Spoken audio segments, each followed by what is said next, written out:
মসজিদের ভেতরেই পড়েছিল এক শিশুর নিথর দেহ।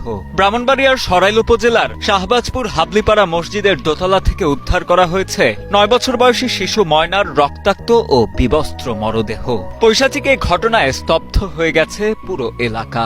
আমার হারানো দন আমি পাইছি, তাড়াতাড়ি বাইরন মসজিদ ভাই মসজিদ, তাড়াতাড়ি বাইরন দুতালাত এই কথা কইছি। পরে ভাই সবাই তো রাত্রে সজাগ রয়েছে, সকালবেলা একটু ঘুমাইছে, পরে দূর পারে গেছে। আমি গিয়া দিই আমার মেয়ের এই অবস্থা, গলার মধ্যে সেলটটার দিয়া উল্লা ফাঁসি দিছে। আমার মেয়ের সারা অঙ্গের মধ্যে অনেক কিছু আঘাত আছে, গলাটির দিকে কালো কালো হয়ে গেছে। আমি লচ্ছিটার মধ্যে এমনি দৌড়ছিলাম, লচ্ছিটা টান দিছি, হয়েছে না। পরে আমি সাইডে গেছি, গিয়া আমি কান্তাছি আর পাল্লাইতাছি। জানা যায় ৫ জুলাই দুপুরে নিখোঁজ হয় বাহরাইন প্রবাসী আব্দুর রাজ্জাকের মেয়ে ময়না। দিনভর খোঁজাখুঁজির পর ৬ জুলাই সকালে মসজিদের দোতলায় পাওয়া যায় তার নিথর দেহ। শিশুটির কোমরের নিচে ছিল রক্তাক্ত এবং গলায় তারই পায়জামা দিয়ে ফাঁস লাগানো ছিল।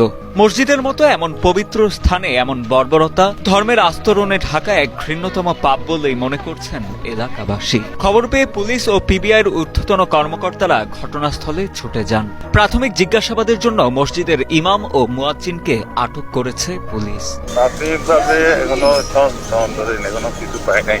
তারপর প্রাথমিকভাবে মসজিদে যেহেতু লাশ পাওয়া গেছিল, মসজিদের ইমাম আর মুয়াজ্জিনকে জিজ্ঞেস করেছিল। লাশ আমরা যাওয়ার আগে যে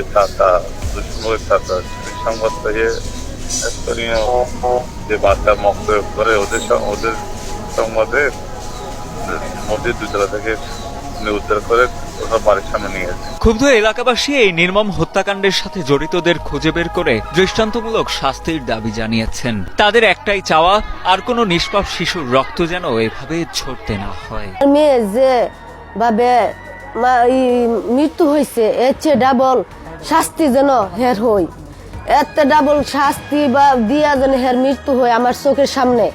হের আমি ১ নম্বরে ফাঁসি চাই, হের মৃত্যু চাই আমার চোখের সামনে।